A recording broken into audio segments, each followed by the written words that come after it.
யார் வேல் வச்சு பூஜை பண்ணாலும் சும்மா வேல் வச்சு பூஜை பண்ணக்கூடாது. அதுக்கு தினமும் ஒரு காவு எலுமிச்சை பழம் கொடுக்கணும். கொடுக்காம பண்ணக்கூடிய பூஜை நிவர்த்தி ஆகாது. உங்களுக்கு அதனால பல விதமான சிக்கல் தான். வேல் பூஜை நிறைய பேர் இப்போ பண்ணுறாங்க, வேல்மாறல் பண்ணி வேலை வச்சுட்டு பண்ணுறாங்க. அபிஷேகம்லாம் பண்ணட்டும், ஆனால் அதில் ஒரு ராஜகனியாக எலுமிச்சை குத்தி இருக்கும். இல்லைன்னா அந்த கனி அது சின்ன வேலாக இருக்குது, அதில் குத்த முடியாது, செல்வி சொல்லிட்டு போயிட்டாருன்னா அதை அறுத்து, பழத்தை அறுத்து அதனுடைய சாறை அந்த இதில் ஊற்றிட்டு அந்த பழம் வைத்து குங்குமம் வைத்து அது பக்கத்தில் இருக்கும். எப்பயுமே நெகட்டிவ் ஆயுதங்கள். வேலுலாம் ஆயுதம். நிறைய பேர் தெரியாது.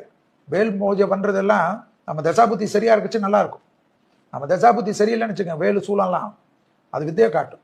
என் மேலே அதுக்கு நெகட்டிவாக யாருன்னா சொல்லட்டும், இதுதான் உண்மை. வேல் வச்சுக்கோங்க, ஆனால் வேலுக்கு ஒரு உயிர் கொடுக்கணும்.